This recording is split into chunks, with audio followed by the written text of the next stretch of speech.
Good afternoon. Um, I, I'll start reading this. A way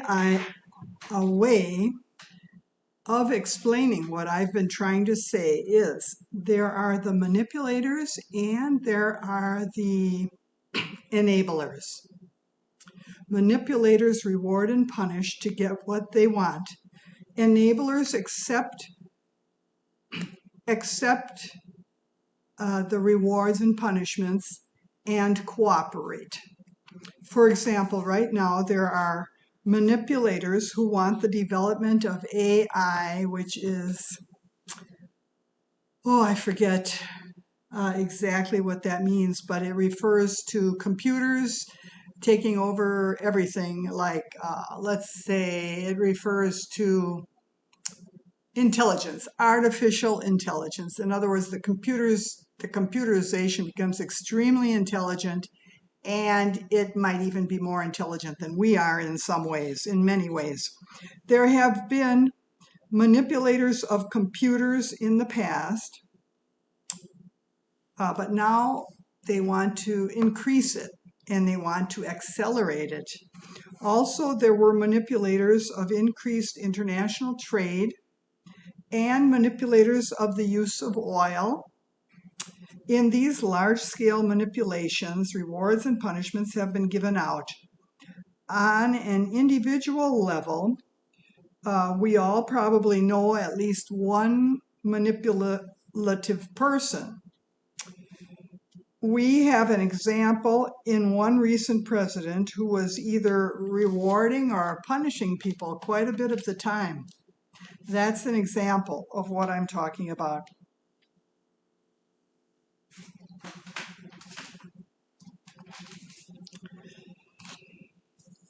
I was talking about preferences in Spanish the last time, but now I'm in English. Okay, international trade was given preference over local trade. This was around the time of the trade agreements when they were trying to manipulate them through. The reason, and to manipulate international trade in the process. The reason I take issue with preferences when they are manipulated into a situation is that they are a type of injustice. When one thing is rewarded over another, it's not fair to those who are not rewarded and who pay for the reward. An example is technology. It has been and is being given preference over human labor. One example is the tax system. Human labor is taxed twice. The owner of the company gets taxed, and the human beings are given an income tax, are taken away from them, an income tax. Technology, however, does not pay income tax on the money that it earns. So human labor is taxed twice, once by the boss and another by the worker, whereas technology is cheaper. They don't pay income tax. The cost of development of computers is paid for by grants, many from US government military. It's like a feeding frenzy, an addiction. Now the computer companies are so rich, they can give huge amounts for the development of AI, along with the monies from an organization called IARPA, which has to do with intelligence. These different entities have a lot of money for AI. For this, but not enough for the poor, not enough for the homeless, and many other things. This is their preference, promoted by rewards, so AI can come in at an accelerated speed to eventually take the jobs of the people who help fund it through their taxes.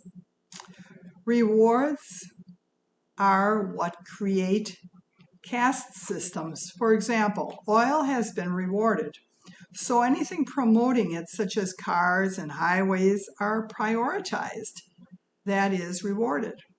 Public transit is not funded much. It's neglected, that is, punished. Cars are favored over homeless people. Car parking structures, which were built about 10 years ago, with each space costing $10,000. This is an example. But there wasn't enough money, again, to house the homeless. People with cars are in a higher caste, and their cars are treated better than the homeless. Another example, there's money in Oak Creek for the latest small plow that clears so neatly a parking lot. But I was waiting near these nifty little machines on the last Sunday when there was a lot of snow that had come down. I waited 50 minutes for a bus, which never came. Perhaps the driver of the bus couldn't get to work because the Milwaukee streets weren't plowed. There probably wasn't enough money in Milwaukee for nice plows, nice workers, and so on. This would show several preferences at once. Earlier at 10 in the morning, I had called for a cab. The woman said they weren't sending any out. She said one woman had been waiting since 5 a.m. for a cab. So the streets in Milwaukee were not well taken care of. However, I believe the expressways were and suburban streets were, because when I got out to Oak Creek, didn't seem to be any problem for those cars getting around. And I had to rush in front of the cars to finally catch a bus when I luckily found out that one was coming. Much of the land dedicated to cars could be used for parks or farming, but cars which use a lot of gas from oil got priority, and all the land for parking lots could have been used for parks and all sorts of things, but there's priority for the cars. They have to have parking lots. They have to have big construction of big highways and expressways, which go into the billions, of course, in money. But that's no object when they're the preferred, rewarded object. The structures in society are full of artificial limitations caused by systemic rewards and punishments. About that AI that I was talking about, this seems to have stopped for some reason. I don't know why. No, I guess it didn't stop. Okay, I'm still talking. Okay, here is something about, I read it on the internet, but I'll point it out to you once I find the page. It has to do with AI, which I'm sure you're very interested in. The AI was used in Desert Storm and Desert Shield, so it's been coming for some time.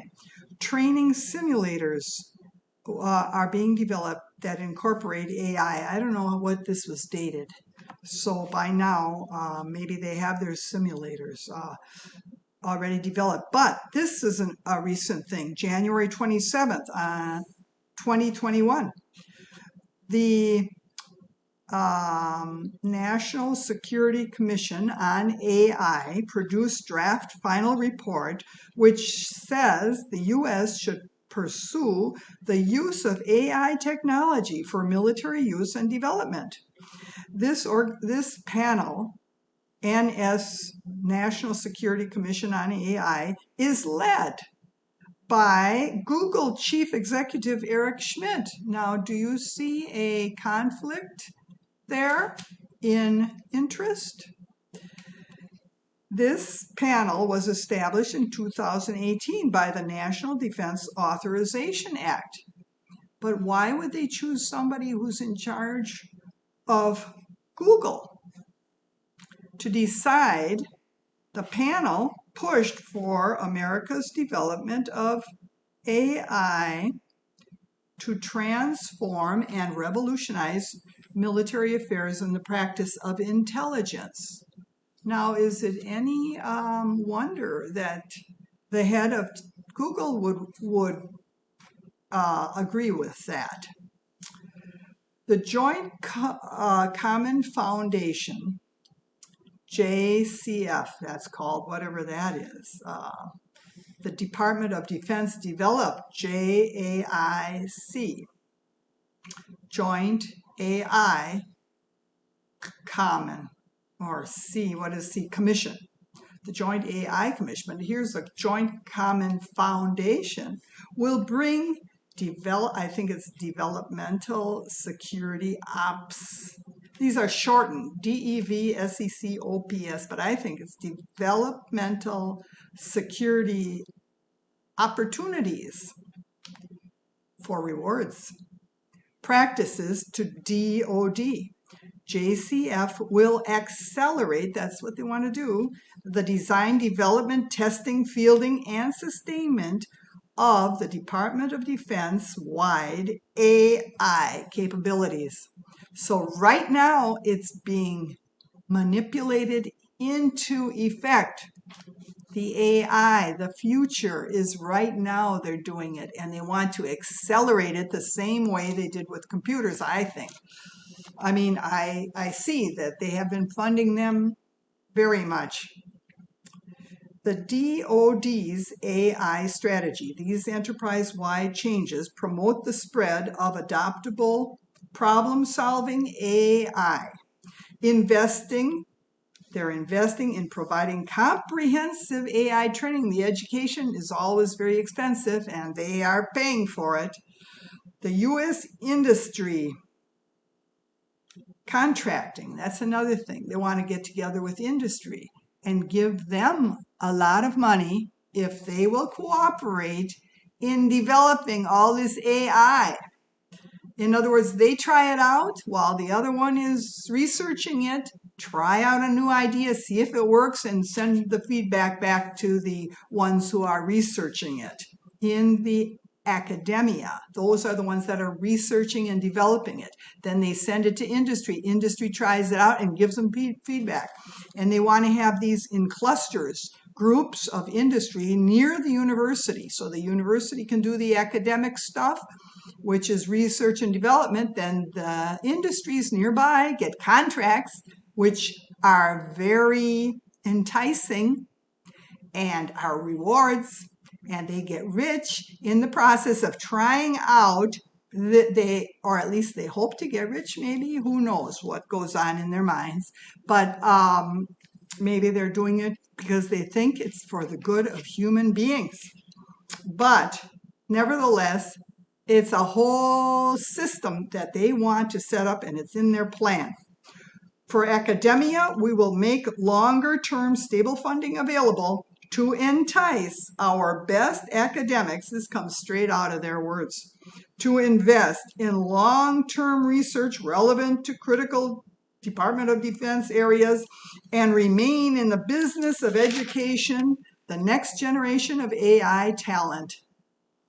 This entails increasing investment through existing channels such as, and then those letters, DARPA or I, which is intelligence, ARPA, and the military service research laboratories. Those are the ones with the money. And they give out that money very freely when it comes to something that they are favoring and they are rewarding. And sponsoring long-term discoveries relevant to the department. It also involves stimulating that giving out that money, the development of geographical concentrations of interconnected companies and institutions in AI.